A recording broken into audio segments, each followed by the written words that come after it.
Hello friends, last lecture में हमने financial statements के बारे में पढ़ा था। जब हम ट्रायल बैलेंस खत्म किया था उसके बाद हमने बोला था कि eight the end of the accounting period एक बिजनेस एंटरप्राइज क्या करती है, अपने फाइनेंशियल स्टेटमेंट्स बनाती है, जिसके पीछे उसके दो पर्पस होते हैं। एक, उसको फाइनेंशियल परफॉर्मेंस अपनी पता चल पाए और उसको अपनी फाइनेंशियल पोजीशन पता चल पाए, जो हमने पहले भी अकाउंटिंग में पढ़ा था कि लास्ट गोल हमारा यही दो चीजें होती है। ठीक है, उसमें हमने पढ़ा था कि तीन तरह के फाइनेंशियल स्टेटमेंट होते हैं। एक का नाम होता था ट्रेडिंग अकाउंट, दूसरे का नाम होता था प्रॉफिट एंड लॉस अकाउंट और तीसरे का नाम होता था बैलेंस शीट। ये जो पहले अकाउंट होते हैं ट्रेडिंग और प्रॉफिट लॉस अकाउंट, इनसे हमें क्या पता चलता है, फाइनेंशियल परफॉर्मेंस, और जो बैलेंस शीट बनाते हैं उससे हमें पता चलता है फाइनेंशियल पोजीशन। ठीक है, और आपके सिलेबस में तीनों चीजें हैं अलग से भी, ट्रेडिंग अकाउंट भी, प्रॉफिट एंड लॉस भी और बैलेंस शीट भी। तब हमें फाइनेंशियल स्टेटमेंट के कंटेक्स्ट में जो इंपॉर्टेंट चीजें थी वो डिस्कस करती थी। आज हम सीखेंगे ट्रेडिंग अकाउंट कैसे बनाते हैं, आज हम सीखेंगे प्रॉफिट एंड लॉस अकाउंट कैसे बनाते हैं, कल हम सीखेंगे बैलेंस शीट कैसे बनाते हैं। और इन सब के लिए जो बेसिस है वो आपका ट्रायल बैलेंस है, वो आपका ट्रायल बैलेंस है। अगर अभी तक हम रिकॉल करेंगे कि हमने क्या किया है, जितनी भी ट्रांजैक्शंस हो गई है उनका हमने क्या किया है सर, उनकी हमने जर्नल एंट्री की है, हमने उनकी रिकॉर्डिंग की है। उसके बाद हमने क्या किया है, उन सब को अपने अपने खातों में लिया है, जिनको हम लेजर्स बोलते हैं। और जब पीरियड खत्म हो गया हम उन सब लेजर्स को बैलेंस करते हैं और उनको समराइज करते हैं ट्रायल बैलेंस में। क्या करते हैं, समराइज ट्रायल बैलेंस में। और इस ट्रायल बैलेंस के बेसिस पे हम क्या बनाते हैं, हम ट्रेडिंग अकाउंट बनाते हैं, हम प्रॉफिट एंड लॉस अकाउंट बनाते हैं और हम बैलेंस शीट बनाते हैं। इस तरीके से हमारे जो पूरी अकाउंटिंग है वो कंप्लीट हो जाएगी। अगर आपके पास ऑब्जेक्टिव आएगा कोई, बता दो अकाउंटिंग का प्रोसेस में क्या आता है, तो ये याद रखना है, पहले ट्रांजैक्शन होती है, उसके बाद जर्नल होता है, फिर लेजर होता है, फिर ट्रायल बैलेंस होता है और फिर हम ये फाइनेंशियल स्टेटमेंट्स बनाते हैं। अभी तक हमने अपने लेक्चर्स में कहाँ तक कर दिया है सर, अभी तक हम यहाँ तक पहुँच गए हैं। हमने पढ़ा है कि ट्रायल बैलेंस में क्या होता है, जितने भी हमने खाते खोले होते हैं, जितने भी अकाउंट्स इफेक्ट हुए होते हैं उस अकाउंटिंग पीरियड में ट्रांजैक्शंस की वजह से, उन सब का समराइज बैलेंस आता है किसमें, ट्रायल बैलेंस में।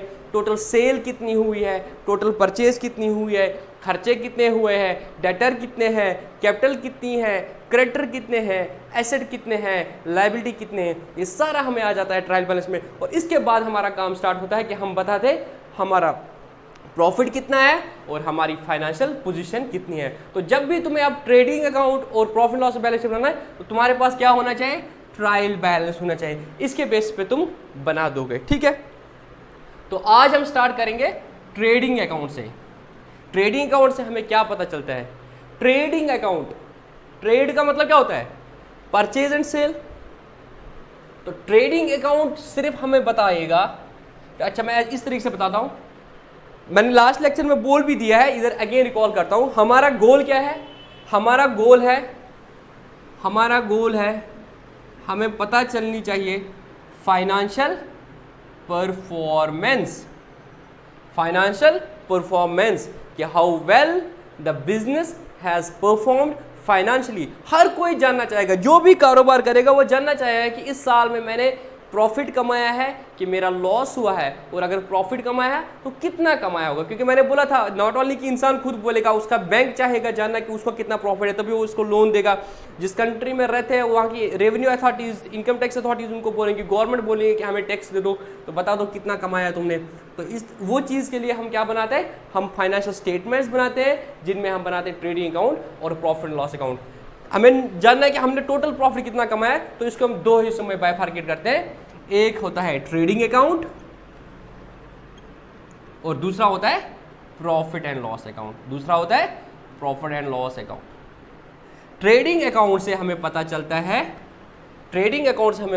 है हमने ग्रॉस प्रॉफिट कमाया है या ग्रॉस लॉस, क्योंकि लॉस भी हो सकता है बिजनेस में। बिजनेस ऐसा बैंक नहीं है ना कि आप सिर्फ इंटरेस्ट लोगे तो आपका नुकसान नहीं हो सकता है। ठीक है, ग्रॉस प्रॉफिट या ग्रॉस लॉस, हमारा अक्सर मतलब गर्ज क्या होता है, हम प्रॉफिट निकालें, बट लॉस भी हो सकता है। तो ट्रेडिंग अकाउंट हमें बोलेगा कि ग्रॉस प्रॉफिट हमें कितना कमाया है या ग्रॉस लॉस हमारा कितना हुआ है, और प्रॉफिट एंड लॉस हमें बताएगा नेट प्रॉफिट और नेट लॉस कितना हुआ है। बस ये दो अकाउंट पता बनाने से हमें पता चल जाएगा कि हमारे नेट में प्रॉफिट कितना हुआ है, नुकसान हुआ है। बट प्रॉफिट लॉस अकाउंट बनाने के लिए पहले ज़रूरी है कि हम ट्रेडिंग अकाउंट बनाएं। अब देखेंगे ट्रेडिंग अकाउंट में क्या होता है। सबसे पहला लेक्चर याद करो जिसमें मैंने आपको एक एग्जाम्पल दिया था कि एक बंदा था जो बोल रहा था कि मैं बिजनेस करूंगा। टिपिकल गांव की एग्जाम्पल दिया है। वो बोलता है मैं सेब का बाग खरीदूंगा। तो उसने क्या किया, उसने वो ऑर्चर्ड खरीदा 5 लाख में, ठीक है। 5 लाख में उसने वो जितने भी सेब थे उस बाग में वो खरीदे। फिर क्या किया उसने उस पर पेस्टिसाइड्स कर दिए। पेस्टिसाइड्स पे उसको 1 लाख रुपया लग गया पूरे साल में। उस बाग की पेस्टिसाइड्स करनी होती है, उसमें उसको 1 लाख लग गया। उसके बाद जब सेब उतारने का टाइम आ गया तो उसने लेबर लगाई उसमें, जो माल उतारेगा पेड़ों से और फिर उनकी पैकिंग करेगा। तो लेबर पे उसे 1 लाख रुपया लग गया। उसके बाद जो एप्पल के बॉक्सेस थे जिसमें ये पैकिंग करेगा वो भी उसको लाने पड़े और वो 2 लाख का लग गया। उसके बाद उसने इसको श्रीनगर से दिल्ली भेजा तो उसको फ्रेट इनकर हो गया, फ्रेट उसको 2 लाख रुपया लग गया। तो ये सारा इसका खर्चा हो गया। ये टोटल खर्चा इसका हो गया 5, 6, 7, 9, 11 लाख का खर्चा हो गया, ठीक है।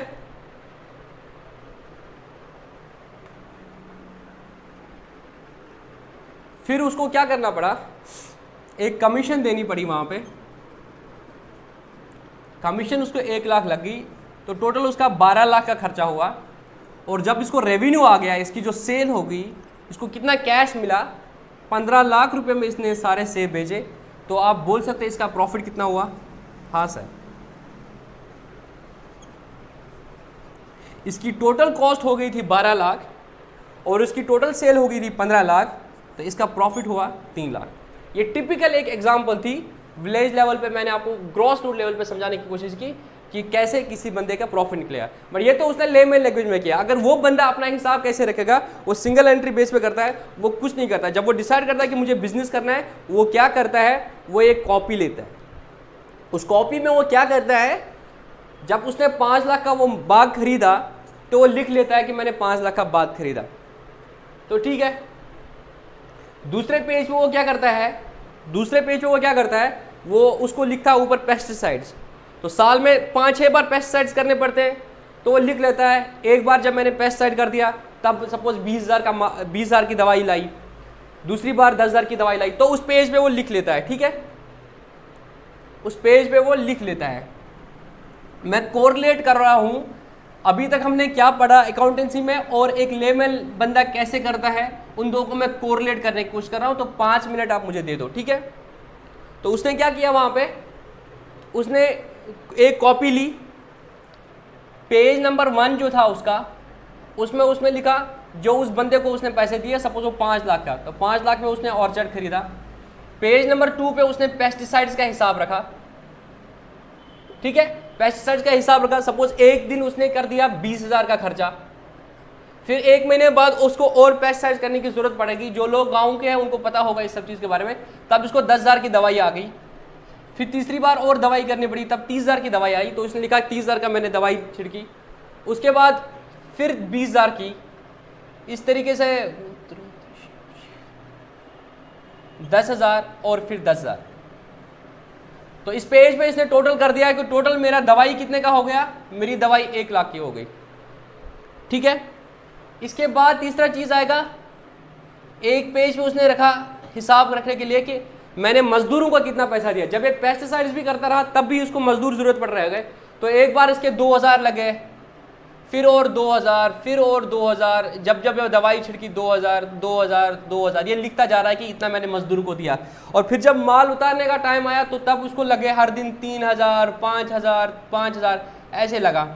फिर जब उनकी पैकिंग करने लगी तब अगेन उनको मजदूर चाहिए, तो ऐसे जाके इसको इतने इतने खर्चे हो गए। ये टोटल इसका 1 लाख रुपया मजदूरों का खर्चा होगा। तो इस पेज पे जब इसने साल के बाद टोटल किया तो इसको मजदूरों का 1 लाख रुपया लग गया। फिर इसको बॉक्सेस लाने पड़े, तो एक पेज पे इसने लिखा बॉक्सेस। तो एक बार उस बंदे को 20,000 का एडवांस दिया, ठीक है। जिसको हम बारदान बोलते हैं कश्मीरी में। तो उसने उसको 20,000 दे दिया एडवांस, ठीक है, रखा इधर लिखे 20,000, फिर जब लाया 30,000, फिर 20,000, इस तरीके से उसको बॉक्सेस पे टोटल खर्चा कितना हुआ, 2 लाख का खर्चा हो गया। उसके बाद क्या हुआ, जब इसको वहां लोकल में भी फ्रेट लग सकता है, बाग से उतार के ट्रैक्टर पे अपने घर तक लाने के लिए, या फिर जिस गाड़ी में भरेगा जहां से फिर दिल्ली भेजेगा उधर खर्चा आया। तो एक पेज उसने रखा फ्रेट का। तो जब इसको फ्रेट के नाम पे खर्चा हो गया तो इसने एक पेज पे रखा, इधर मेरा 20,000 खर्चा हो गया, फिर सीधे ही जब बाहर भेजा तब 1,80,000 का खर्चा हो गया। इसके बाद फिर वहां पे उसको कमीशन देनी पड़ी, तो एक पेज पे उसने कमीशन का लिखा, जब उसको कमीशन देनी पड़ी, ये सारा चीज हो गया। उसके बाद वो क्या करता है, जब उसको जानना है कि मेरा प्रॉफिट हुआ है कि नुकसान हुआ है, वो एक पेज लेता है, वहां पे समराइज करता है, वहां पे हर पेज के लेता है। अच्छा, ऑर्चर्ड के पे कितना खर्चा हुआ, 5 लाख, पेस्टिसाइड पे टोटल खर्चा कितना हुआ, 1 लाख, लेबर पे कितना खर्चा हुआ, 1 लाख, बॉक्सेस पे कितना खर्चा हुआ, 2 लाख, फ्रेट पे कितना खर्चा हुआ, 2 लाख, कमीशन कितनी हुई, 1 लाख, बस ये सारा खर्चा था। इसको टोटल करता है 12 लाख। फिर वो फोन करता है अपने उस बंदे को, बोल भाई मेरा कितने में माल बिका, बोला सर तुम्हारा माल 15 लाख में बिका। तो बोल रहा है ठीक है भाई, मेरा प्रॉफिट 15 माइनस 12, 3 लाख मेरा प्रॉफिट हो गया। ये एक ट्रेडिशनल वे में अगर आप देखेंगे कि एक कॉमन इंसान जो कोई भी अकाउंटिंग नहीं जानता है, अगर वो जानना चाहता है अपना प्रॉफिट या लॉस कितना हुआ, तो वो इस तरीके से करता है। बट क्योंकि हम क्या करते हैं, हम डबल एंट्री बेस पे अकाउंटिंग करते हैं, तो हम क्या करेंगे, जब हम डबल एंट्री बेस पे अकाउंटिंग करते हैं तो हम ऐसे ही करेंगे, बट इसके पीछे क्या होगा, हमने हर बार क्या किया होगा, जर्नल एंट्री की होगी। तो अब याद करो हमने क्या किया, हमने बोला जब वो ऑर्चर्ड खरीदेगा तो उसके 5 लाख रुपया देगा, तो उसकी एक एंट्री करोगे। उसके बाद जब पेस्टिसाइड करेगा तो पेस्टिसाइड्स की एंट्री हो जाएगी, लेबर की एंट्री हो जाएगी, बॉक्सेस की एंट्री हो जाएगी। जब जिस हम एंट्री कब करते हैं, हम डे वाइज एंट्री करते हैं। ये क्या करता था, पेज में सीधे लिख जाता था, तो हम क्या करते हैं, हम डे वाइज एंट्री करते हैं। जब डे वाइज एंट्री करते हैं उसके बाद क्या करते हैं, हम लेजर अकाउंट्स खोलते हैं। हाँ सर, हम भी लेजर अकाउंट्स खोलते हैं। तो जैसे वो क्या करता था, वो जर्नल एंट्री कुछ नहीं करता था, तो जो चीज होता था उसमें खर्चा डाल देता था, ठीक है, क्योंकि उसको सिर्फ जानना था प्रॉफिट लॉस कितना हुआ, ठीक है।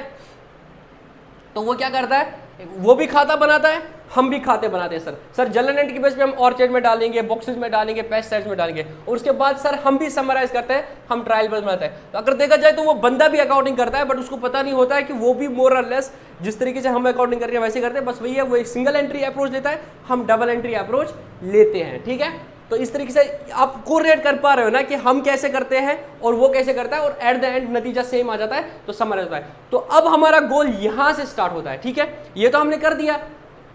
अब देखो हम कैसे बनाएंगे कि इसने प्रॉफिट कमाया या इसका नुकसान हो गया। अब हम कैसे कमाएंगे कि इसका प्रॉफिट हुआ है या इसका नुकसान हुआ है। तो इसके लिए सबसे पहले हम ट्रेडिंग अकाउंट बनाते हैं। क्या बनाते हैं, ट्रेडिंग अकाउंट। हमारा तरीका ये रहेगा, हम ट्रेडिंग अकाउंट बनाएंगे और ट्रेडिंग अकाउंट से हमें पता चलेगा कि हमारा ग्रॉस प्रॉफिट हुआ है या ग्रॉस लॉस हुआ है। याद करो जब तुम 8th या 7th में थे तब मैथ्स में एक फॉर्मूला होता था, निकालो ग्रॉस प्रॉफिट। तो हम बोलते थे GP is equal to sales minus cost price, यही बोलते थे। तो उसमें एक एग्जांपल होती थी, एक दुकानदार ने 10 रुपए की पेन लाई और उसको 12 रुपए में भेजा, तो तुम्हें बताना इसने कितना कमाया इस प्रॉफिट में से, इसमें कितना कमाया। तो हम बोलते थे सर 12 रुपए का खरीदा था, सॉरी 12 रुपए का भेजेगा और 10 रुपए का खरीदा था, तो इसका जीपी कितना हुआ, 2 रुपया। तो यहां पे तुम मुझे बोल सकते हो इसका जीपी कितना हुआ, यहां पे मुझे बोल सकते हो इसका जीपी कितना हुआ। सर आसान है, इसका cost price, sales minus cost price. तो यहां पे इसकी सेल कितनी हुई है, सर इसकी सेल हुई है 15 लाख, इसकी सेल हुई है 15 लाख, माइनस इसका कॉस्ट कितना है, इन सेबों का कॉस्ट कितना है। सर ये जो मैं टिपिकल नहीं जा रहा हूं, अभी डेप्थ में आएगा, बट मैं आपको बेसिक चीजें बता रहा हूं, ठीक है। हो सकता है मैं कुछ गलत बोलूंगा टेक्निकली, बट मुझे पता है उससे कोई फर्क नहीं पड़ेगा, तुम्हें कंसेप्ट समझना है, ठीक है। सेल कितनी हुई है, 15 लाख, ये तो सेल होगी 15 लाख, ठीक। उसके बाद हम क्या करते हैं, ये कॉस्ट कितनी थी इसकी, जो माल भेजा इसकी कॉस्ट कितनी थी, सर इसकी कॉस्ट थी 5 लाख, सिंपल याद रखो, इसकी कॉस्ट थी 5 लाख। सर हम सेल में से 5 लाख रुपए लेस करेंगे, फॉर द टाइम बिंग मेरे साथ बियर करो, ठीक है। कितना हुआ? क्या तुम बोल सकते हो ग्रॉस में इसने कितना कमाया? सर इसने ग्रॉस प्रॉफिट कमाया 10 लाख रुपया। बहुत सिंपल, ग्रॉस प्रॉफिट कितना कमाया? 10 लाख रुपया। सेल परचेज इसका कितना कमाया? 15 लाख का बेचा, 5 लाख का खरीदा था, तो इसने कमाया 10 लाख, तो इसका ग्रॉस प्रॉफिट है 10 लाख। ये हमें किससे पता चलेगा? ये हमें ट्रेडिंग अकाउंट से पता चलेगा। उसके बाद हम क्या करेंगे सर? उसके बाद हम प्रॉफिट एंड लॉस अकाउंट बनाएंगे। क्या बनाएंगे? Profit and loss account. कुछ लोग बोल रहे हैं सर आप कुछ चीज मिसिंग कर रहे हो, मैं डेलिबरेटली वो कर रहा हूं, तुम लोग बियर करो। जो लोग कॉमर्स बैकग्राउंड से नहीं है उनको समझने की बहुत जरूरत है इस चीज को, ठीक है। तो मैं अगेन सिंपल अप्रोच में बोल रहा हूं कि पहले हम देखेंगे इसने ग्रॉस में कितना कमाया। ग्रॉस में इसने बहुत सिंपल है, 15 लाख का बेचा, और इस चीज को ये जो सेब इसने 15 लाख के बेचे थे, इसको इसने 5 लाख में खरीदा था, तो ग्रॉस में इसने 10 लाख कमाया। फिर हम प्रॉफिट एंड लॉस अकाउंट बोलते हैं, तो वहां से हम नेट प्रॉफिट करते हैं, तो हम बोलते हैं gross profit 10 lakh less expenses. जो बाकी एक्सपेंसेस हो गए उनको लेस करते हैं। बाकी एक्सपेंस क्या हो गए सर? पेस्टिसाइड्स हो गए। पेस्टिसाइड्स कितने हो गए? 1 लाख के। लेबर हो गई, लेबर कितनी हो गई सर? लेबर 1 लाख की। सर बॉक्सेस लग गए, बॉक्सेस 2 लाख के। उसके बाद सर फ्रेट लग गई 2 लाख। सर कमीशन लग गया 1 लाख। ये सारे खर्चे हो गए। 10 में से 7 लाख का सर टोटल खर्चा हो गया, तो इसका प्रॉफिट नेट प्रॉफिट कितना है? 3 लाख। तो यहां से हमें पता चला इसका नेट प्रॉफिट। जो वो टिपिकल करता था एक ही शीट पे टोटल करके बोलता था कि मेरा प्रॉफिट 3 लाख हो गया, हम उसको अकाउंटिंग में 2 हिस्सों में बाइफाई करते हैं। एक होता है ग्रॉस प्रॉफिट कितना कमाया, और दूसरा होता है कि हमने नेट प्रॉफिट कमाया। इनके अपने अपने रीजंस है, वो तुम्हारे सिलेबस में नहीं है, ना तुम्हें इस वक्त जानने की जरूरत है, ठीक है। तो ट्रेडिंग अकाउंट से हमें पता चलता है ग्रॉस प्रॉफिट कितना हुआ, और प्रॉफिट लॉस अकाउंट से पता चलता है हमें नेट प्रॉफिट कितना है। तो सीक्वेंस क्या है? पहले ग्रॉस प्रॉफिट कैसे बनाते हैं? हम करेंगे sale minus cost of these goods जो तुमने बेचा, और प्रॉफिट लॉस से हम करेंगे क्या आएगा ट्रेडिंग अकाउंट से? तुम्हें जीपी आएगा, और जीपी में से जो जितने भी बाकी सारे खर्चे हो गए वो माइनस करेंगे प्रॉफिट लॉस अकाउंट में, तो हमें आएगा नेट प्रॉफिट, ठीक है। ये चीज मैंने बोली, यहां तक समझ आया? हाँ सर, हमें मैथमेटिकली करना आएगा। अकाउंटिंग में हो सकता है अभी हमें नहीं आए क्योंकि हमने अभी फॉर्मेट नहीं देखा है, बट सर मैथमेटिकली हम किसी भी एंटरप्राइज का प्रॉफिट या लॉस निकाल सकते हो। तो अगर आपके ऑब्जेक्टिव क्वेश्चंस मैथमेटिकली आ गए, चांसेस उसके भी है कि आपको ये फॉर्मेट में नहीं पूछा जाएगा क्योंकि आपका ऑब्जेक्टिव टाइप एग्जाम है। आपको मैथमेटिकल लग रहा है तो आपको बहुत आसान तरीके से निकालना है। अगर आपको जीपी पे क्वेश्चन आ जाएगा या नेट प्रॉफिट बोलना पड़ेगा, तो नेट प्रॉफिट में सेल्स में से सारे खर्चे लेस करूं तो आपका नेट प्रॉफिट आ जाएगा। और अगर आपको जीपी निकालना है तो फॉर्मूला है सेल्स माइनस कॉस्ट प्राइस। अब मैं थोड़ा सा चेंज करूंगा, यहाँ पे थोड़ा सा चेंज करूंगा क्योंकि अब क्योंकि एग्जाम में जो क्वेश्चन आएगा वो बहुत डिफरेंट तरीके से हो सकता है, वो इतना सिंपल नहीं हो सकता है। यहाँ पे जो मैंने सेल में, अभी हम आएंगे ट्रेडिंग अकाउंट और प्रॉफिट लॉस पे आएंगे, बट अभी कुछ बेस बना रहा हूँ मैं। जीपी इक्वल टू मैंने सेल माइनस कॉस्ट प्राइस। अगर ये पेन था तो मैंने बोला था ये पेन कितने में, इसमें जीपी कितना कमाया था, आप बोल रहे थे सर कितने में खरीदा था, ये पेन मैंने 10 रुपये में खरीदा था, और ये कितने में बेचा, 12 रुपये में, तो आप बोलते थे 2 रुपया उसने जीपी कमाया। और इस बिजनेसमैन की बात करेंगे तो इसने वो सेब 15 लाख में बेचे, और वो 15 लाख का बाग जो माल जो बेचा वो उसने 5 लाख में खरीदा था, तो इसका जीपी था 15 माइनस 5 10 लाख। अब मैं थोड़ा सा चेंज करूंगा यहाँ पे, जीपी इज इक्वल मैं सेल माइनस कॉस्ट प्राइस नहीं लिखूंगा, हालांकि कॉस्ट प्राइस जो मैं लिखूंगा उसका भी मतलब होता है, बट मैं यहाँ पे थोड़ा सा चेंज करूंगा। यहाँ पे आएगा cost of goods sold. Sale तो पता ही है, minus cost of goods sold. जितने भी गुड्स तुमने भेजे उनकी कॉस्ट कितनी है, जो गुड्स तुमने भेजे उनकी कॉस्ट कितनी है, मतलब वो सारे खर्चे जो directly attributable to these goods है वो उसकी कॉस्ट में ऐड हो जाएंगे, वो इसकी कॉस्ट में ऐड हो जाएंगे। अब मैं पेन का एग्जांपल लेता हूं और फिर जाके हम इस चीज को हम कंटिन्यू करेंगे, ठीक है।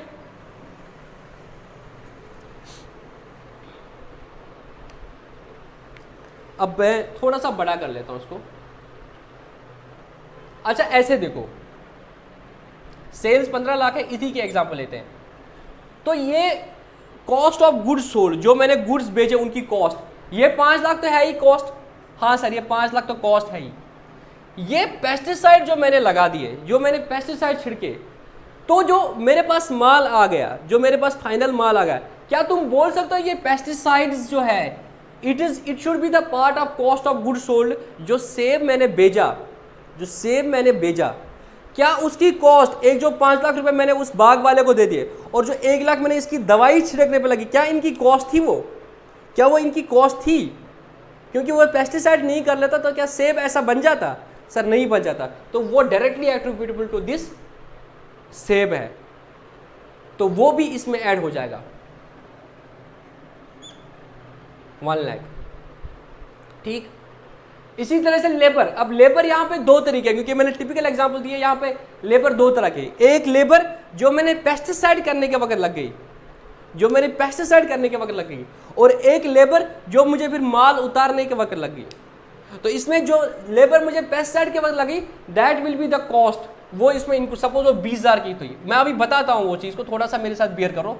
तो वो इसकी कॉस्ट ऑफ गुड्स सोल्ड में, और जो 80,000 की बाद में आएगी वो मेरा इनडायरेक्ट एक्सपेंस है। तो मैंने वो बात बोल दी, बॉक्सेस भी मैं इनडायरेक्ट एक्सपेंस बोल सकता हूँ। तो यहाँ पे हमें कुछ चीज़ समझनी पड़ेगी। यहाँ पे जो हमें समझना पड़ेगा कि ये जो खर्चे होते हैं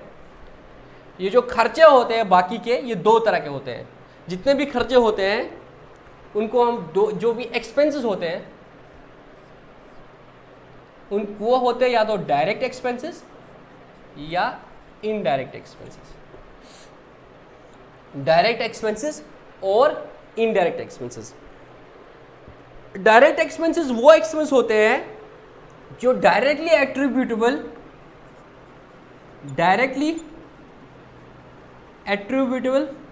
टू द गुड्स जो तुमने बेच रहे हैं, उनके साथ जो डायरेक्टली एट्रीब्यूटेबल होता है वो डायरेक्ट एक्सपेंस होता है। जो बाकी खर्चे होते हैं उनको इनडायरेक्ट एक्सपेंसेस बोलते हैं।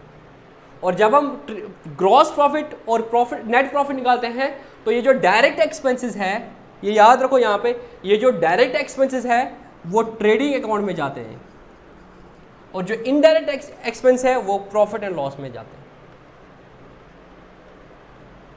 ठीक है, तो वो कॉस्ट ऑफ गुड्स सोल्ड में जो डायरेक्ट एक्सपेंस होते हैं, अभी एग्जांपल आ जाएंगे, मैं बताता हूं आपको। ये जो डायरेक्ट एक्सपेंस होते हैं जिनका डायरेक्ट लिंक इन गुड्स के साथ होता है, सेल परचेज के साथ होता है, डायरेक्ट लिंक होता है, मतलब वो गुड्स जो मैंने बेच दिए, अगर वो उनकी कॉस्ट बन रहे हैं तो वो ट्रेडिंग अकाउंट में जाएंगे। अगर वो उन गुड्स की कॉस्ट नहीं है, अलग से है, तो वो इनडायरेक्ट एक्सपेंस है, वो प्रॉफिट एंड लॉस अकाउंट में आ जाएंगे। ठीक है, इस चीज को ना तुम याद रख लो, कॉस्ट ऑफ गुड्स सोल्ड। अब मैं इस कॉस्ट ऑफ गुड्स सोल्ड का भी फॉर्मूला तुम्हें बताता हूं। ठीक है, मैं तुम्हें बहुत डॉट्स पे ले रहा हूं, तुम थोड़ा सा बियर करो। मैं तुम्हें बहुत जगहों पे ले रहा हूं, कभी इधर ले रहा हूं, कभी उधर ले रहा हूं, कभी नीचे ले रहा हूं। लास्ट में इन डॉट्स को मैं कनेक्ट कर दूंगा। ठीक है, तो अभी मैंने तुम्हें पहले बोला था GP is equal to selling price minus cost price, फिर मैंने बोला नहीं, यहाँ पे GP is equal to sales minus cost of goods sold. अब आप बोलोगे sir cost of goods sold का फॉर्मूला क्या है? अभी हम मैथमेटिकली कर रहे हैं, COGS लिखते हैं इसको शॉर्ट में। ठीक है, इसको हम COGS भी लिखते हैं। ठीक है, कॉस्ट ऑफ गुड्स सोल्ड का मतलब क्या होता है? जो गुड्स तुमने भेजे उनकी कॉस्ट कितनी है। तो इसका फॉर्मूला है ओपनिंग स्टॉक, पहले लिख लो इस फॉर्मूला को, plus purchases plus direct expenses minus closing stock. अभी जो मैंने बाग की एग्जांपल ली थी, वहां पे ना कुछ ओपनिंग स्टॉक था ना क्लोजिंग स्टॉक था। वहां पे साल स्टार्ट हो गया, उसने बाग खरीदा, तो कोई भी ओपनिंग माल नहीं था उसमें, तो माल खरीदा जो डायरेक्टली परचेज हो गया, और जब माल बेचा तो सारा का सारा माल बेचा तो कुछ नहीं बचा। बट एक बिजनेस एंटरप्राइज जो है, जब हम प्रॉफिट निकालते हैं तो हम क्या करते हैं? एक अकाउंटिंग पीरियड लेते हैं, 1 अप्रैल से लेके 31 मार्च तक लेते हैं कि नहीं लेते? हाँ सर, हम 1 अप्रैल से लेके 31 मार्च तक एक अकाउंटिंग पीरियड लेते हैं। तो इसमें जब तुम अकाउंटिंग करोगे, इस पूरे साल में जब तुम अकाउंटिंग करोगे, लास्ट में मैंने फाइनेंस स्टेट में बोला था कि हमें इस साल के सारी अकाउंटिंग एंट्रीज लेनी है, सारी ट्रांजैक्शन करनी है। इस साल में जब आप तुम जर्नल एंट्रीज करोगे तो क्या आएगा तुम्हारा, सर हमारी सेल्स आ जाएगी पूरे साल में कितनी कर दी, वो आ जाएगी सेल्स अकाउंट से। हाँ सर, और हमने सर एक परचेज अकाउंट बना होगा तो हमें परचेज अकाउंट से क्या आएगा, परचेज आ जाएगा। तो अगर हम जीपी निकालेंगे, अगर मैं बोल रहा हूं यहां पे for the timing direct expenses कुछ है नहीं, तो सर हम बोल सकते हैं सेल्स मेरी सपोज 10 लाख की होगी और परचेज मेरी 7 लाख की थी, तो सर हम बोल सकते हैं हमारा जीपी कितना है, हमारा जीपी 3 लाख का है। बट प्रॉब्लम क्या आएगी, ये तो तब था कि जब मैंने सारा का सारा माल बेच दिया तो मेरा जीपी 3 लाख। हो सकता है इस 1 अप्रैल को मेरे पास कुछ स्टॉक पिछले साल का पड़ा हुआ है, सपोज 2 लाख का स्टॉक मेरा पिछले साल का पड़ा हुआ है, हो सकता है, हाँ सर बिल्कुल हो सकता है।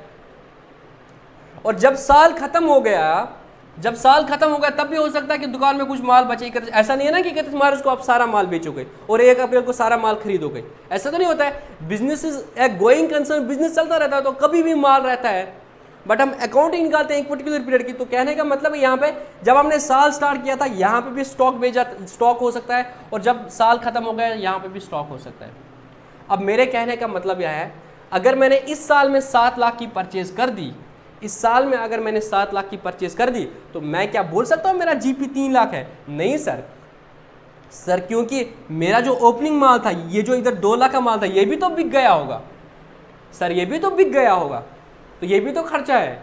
तो फिर मैं बोलूँगा मेरे कितना माल बेचा, सर मैंने बेचा है 2 लाख जो ओपनिंग था, प्लस इस साल जो परचेज किया था,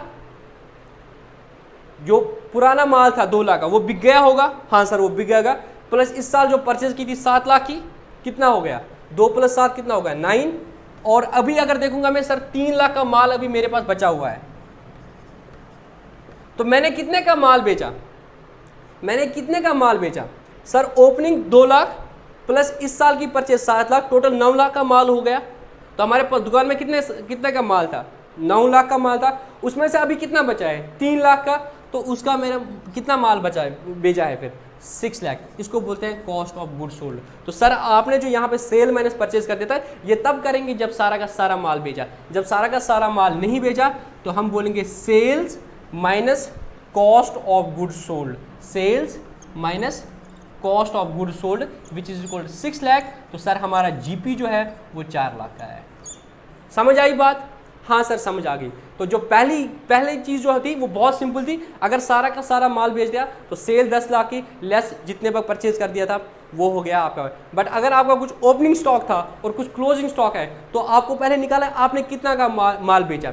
तो अराइव एट द करेक्ट, जैसे एक पेन था वहां पे एक ही पेन था तो आप बहुत आसान से बोलते सर 12 रुपए का बेचा 10 रुपए का खरीदा था, तो इस पेन से मैंने जीपी ग्रॉस प्रॉफिट मैंने 2 रुपया कमा दिया। बट एक पूरे साल में बिजनेस में 10 बार आप खरीदोगे, 10 बार बेचोगे, क्या 10 बार क्या 1000 बार बेचोगे, 1000 बार, तो आप निकाल सकते हो एक एक चीज का। सर हम ऐसे नहीं निकाल सकते, तुम पूरे साल का लेते हैं। सर साल में हमने 10 लाख की सेल कर दी, उसमें से जो माल हमने बेचा उसका खर्चा हमारा 6 लाख था। वो कैसे निकाला? हमने बोला opening stock plus purchases minus closing stock, opening stock plus purchases minus closing stock, तो उसी को क्या बोलते हैं? Cost of goods sold. यहाँ पे मैंने क्या किया, अभी डायरेक्ट एक्सपेंस कंसीडर नहीं किए। तो हो सकता है आपके पास अगर कोई डायरेक्ट एक्सपेंस नहीं है तो आपका फॉर्मूला क्या बनेगा? Cost of goods sold opening stock plus purchases minus closing stock. इसको मैं फॉर द टाइमिंग बाहर निकाल रहा हूँ, ऐसे में मेरा कोई डायरेक्ट खर्चा नहीं है। ठीक है, तो इस तरह से तुम्हारा करेक्ट जीपी निकलेगा, sales minus cost of good sold, या ऐसे opening stock plus purchases minus closing stock. ठीक है, अब अगर कोई डायरेक्ट एक्सपेंस भी होगा तो फिर आपको जीपी निकालना है। जैसे जब तुमने माल लाया अपनी दुकान के लिए, सपोज मैं ऐसा एग्जांपल देता हूँ, आपकी दुकान श्रीनगर में है और आपने ये माल परचेज किया है दिल्ली से, तो दिल्ली में जो आपने उस दिल्ली के व्यापारी को दिया दैट इज योर कॉस्ट, और वहाँ से जब इसको तुम्हें एक किराया लगा, इसको जिसको हम फ्रेट बोलते हैं, that freight is the direct expenses for this goods. तो तुम्हारे पास जो ये चीज़ पड़ गई, सपोज तुम सीमेंट का बिजनेस करते हो और सीमेंट सपोज तुमने दिल्ली से लाया, ठीक है, तो तुम्हारे लिए क्या होगा? जो दिल्ली के व्यापारी को, तुम्हें बिजनेसमैन को तुमने पैसा दिया for the cement, that will be the cost of a good sold this cement, and the freight which you are incurred from Delhi to Srinagar that will be the cost of goods sold. और वहां पे जब तुम्हें मजदूर को पैसे देने पड़े वहां से उतारने के लिए, ट्रक से उतार के तुम्हारे गोडाउन में रखने के लिए, that will be the cost of goods sold. और फिर जब तुमको भेजोगे तुम सेल्स हो गए, तो वहां पे जो ये दो खर्चे और हो गए, फ्रेट मैंने बोला और जो वेजेस तुमने दे दिए उनको बोलते हैं हम डायरेक्ट एक्सपेंसेस। तो वो भी सर ऐड हो जाएंगे, तब मुझे निकलेगा कि ये जो सेल परचेज में, तब तुम नहीं बोलोगे कि मैंने ये सीमेंट का बैग मैंने 300 में भेजा और जो दिल्ली वाला व्यापारी था उसको मैंने 200 रुपये दिया तो मेरा जीपी 100 रुपये है। ये आप अगर ऐसा बोलोगे तो टेक्निकली गलत है। आपको सीमेंट का बैग कितने में पड़ा था? सर ये सीमेंट का बैग मुझे 200 में वहां पड़ा था और ऑन एन एवरेज अगर मैं लगाऊंगा हर सीमेंट बैग पे मुझे 10-10 रुपये का फ्रेट लगा है, तो 200 प्लस 10 रुपया 210 रुपया, और सर उतारने में मुझे लगभग 1 रुपया लग गया है, तो प्लस 1 रुपया 211 रुपया, तो मेरा जीपी 89 रुपीज़ है, ना कि 100 रुपीज़ है। तो ये कैसे करते हैं? हम बोलते हैं sale minus cost of goods sold. All the cost which have been incurred for the goods which have been sold is known as cost of goods sold. ये मैथमेटिकली हम sales minus cost of goods sold GP निकालते हैं। ठीक है, बहुत simple है ना ये। अब अगर मैं इधर बोलूंगा कि अब सर डायरेक्ट एक्सपेंस भी हो गए थे, सपोज डायरेक्ट एक्सपेंसेस 1 लाख के हो गए थे, तो यहाँ पे क्या बनेगा formula? Opening stock plus purchase plus direct expenses minus closing stock. तो यहाँ पे प्लस 1 लाख अगर मेरा खर्चा हो गया था तो फिर मेरा हो जाएगा ये मेरा cost of goods sold 2 lakh plus 7 lakh 9 lakh plus 1 10 lakh minus 3 lakh, तो 7 लाख का मेरा कॉस्ट ऑफ गुड्स सोल्ड है। तो sales minus cost of goods sold is 7 lakh, so my GP is 3 lakh. ठीक, तो मेरा जीपी कितना आएगा? मेरा जीपी आएगा 3 लाख रुपया। अब इसी चीज़ को, ये जो मैंने मैथमेटिकली बोला आपको ऐसे निकालेंगे, इसको हम देखेंगे अकाउंटिंग में कैसे करते हैं। ठीक है, ये सारी चीज़ें, ये सेल कितना हुआ है, परचेज कितना हुआ है, ओपनिंग स्टॉक कितना था, क्लोजिंग स्टॉक कितना था, ये सारा चीज़ आपको ट्रायल बैलेंस के वक्त मिल जाएगा। ठीक है, क्योंकि जब आपने सारे लेजर अकाउंट्स बनाएंगे तो ओपनिंग स्टॉक का अकाउंट बना होगा, परचेजेस बना होगा, डायरेक्ट एक्सपेंसेस बने होंगे, क्लोजिंग स्टॉक में अभी बोल दूंगा कैसे होगा, वो सारा चीज़ आपको दिया होगा। तो आपको ट्रायल बैलेंस से उठा के देखना है कौन कौन सा अकाउंट क्या जाएगा, ट्रेडिंग अकाउंट में जाएगा। तो ये अभी जो मैंने बोला था ट्रायल बैलेंस से कुछ चीज़ें जाएंगी ट्रेडिंग अकाउंट में, कुछ जाएंगी प्रॉफिट लॉस अकाउंट में, कुछ जाएंगी बैलेंस शीट में। तो तुम्हें क्या करना है? उन्हीं चीज़ों को देखना है कि कौन सी चीज़ कहाँ पे जाएगा। जब हमने बोला था financial state accounting is the art of recording, classifying, summarising, तो बैलेंस ट्रायल बैलेंस क्या है? It is just summarising. But what is financial system? It is the systematically summarisation of the accounts, the balance of the account, systematic summarise. वहाँ तो trial balance में सिर्फ summarise करते थे, but जब हम फाइनेंशियल स्टेटमेंट बनाते हैं वहाँ पे हम क्या करते हैं? वहाँ पे हम सिस्टमैटिकली समराइज करते हैं कि कौन सी चीज़ ट्रायल बैलेंस की ट्रेडिंग अकाउंट में जाएगी, कौन सी चीज़ प्रॉफिट एंड लॉस अकाउंट में जाएगी, कौन सी चीज़ बैलेंस शीट में जाएगी। ठीक है, तो उसी को, वो भी समराइजेशन का पार्ट है, बट वहाँ पे सिस्टमैटिकली समराइज करते हैं। कुछ लॉजिक्स के बेस पे हम बोलते हैं कि ये चीज़ ट्रेडिंग अकाउंट में जाएगी और ये चीज़ प्रॉफिट लॉस अकाउंट में जाएगी और ये चीज़ बैलेंस शीट में जाएगी। ठीक है, तो अभी मैं ट्रेडिंग अकाउंट का तुम्हें फॉर्मेट बताता हूँ। ठीक है, तो वही चीज़ जो मैंने अभी मैथमेटिकली डिराइव करने की कोशिश की कि मेरा कॉस्ट, मेरा जीपी कितना निकलेगा, तो जो मैंने बोला था sales minus cost of goods sold, तो उसको हम अकाउंटिंग में, क्योंकि mathematics language is different and accounting language is different, accounting language में उस चीज़ को हम कैसे करते हैं वो मैं यहाँ पे आपको सिखा दूंगा ट्रेडिंग अकाउंट का फॉर्मेट बना के। ठीक है,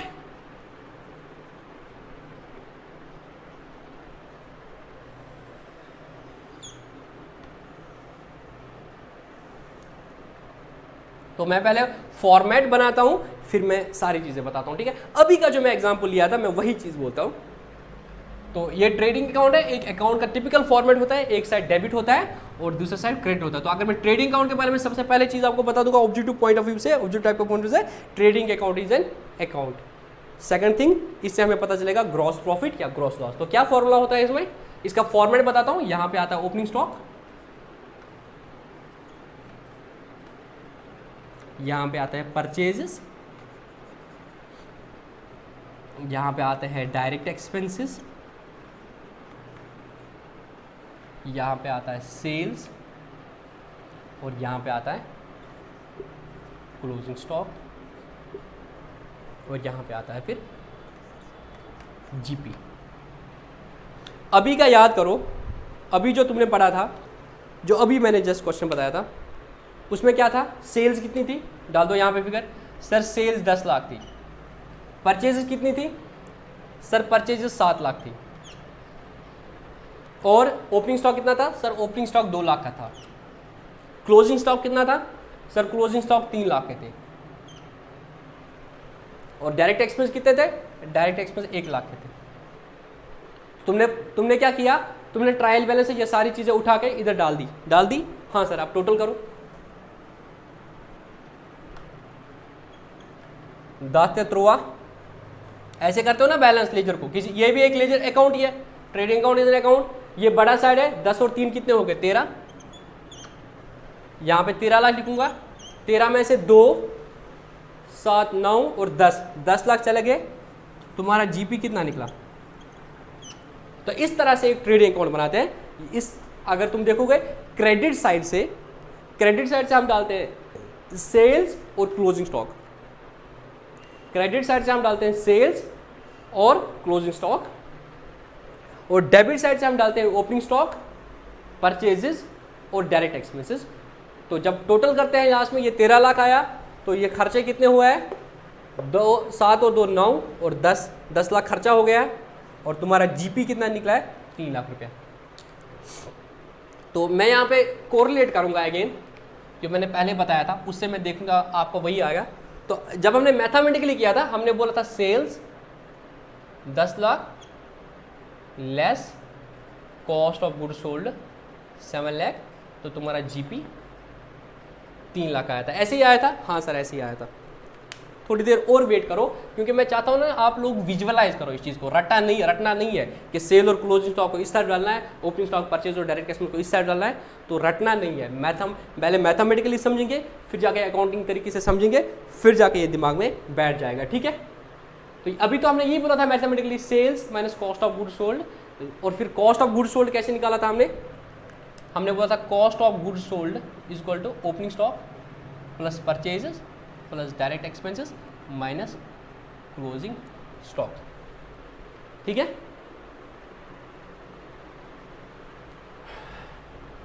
तो इसको मैं थोड़ा सा चेंज करता हूं।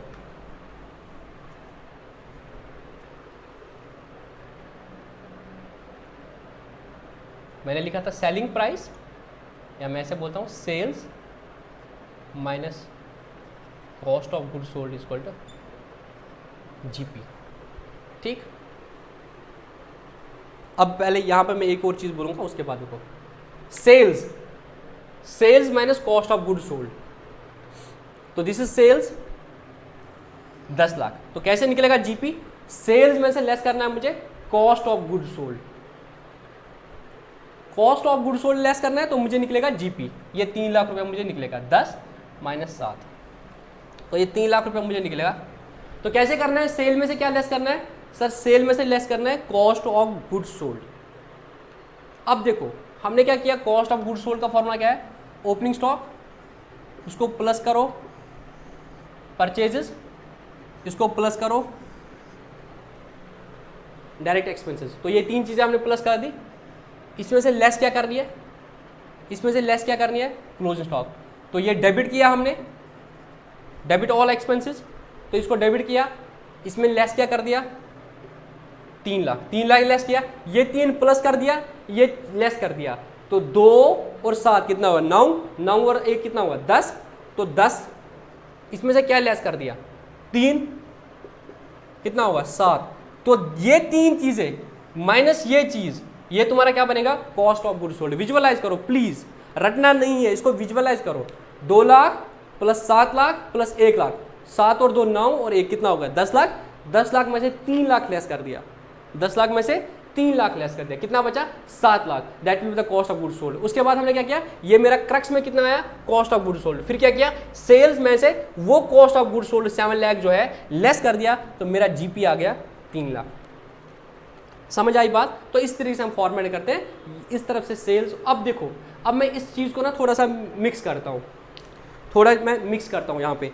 अब तुम लोग जो कॉमर्स बैकग्राउंड के हैं उनको पता है कैसे बनाना ट्रेडिंग अकाउंट। जो कॉमर्स बैकग्राउंड का नहीं है, मैं ये एज्यूम कर रहा हूं यहाँ पे उनका मैथमेटिक्स बहुत अच्छा है, बहुत अच्छा क्या, बेसिक मैथमेटिक्स भी आती है उनको।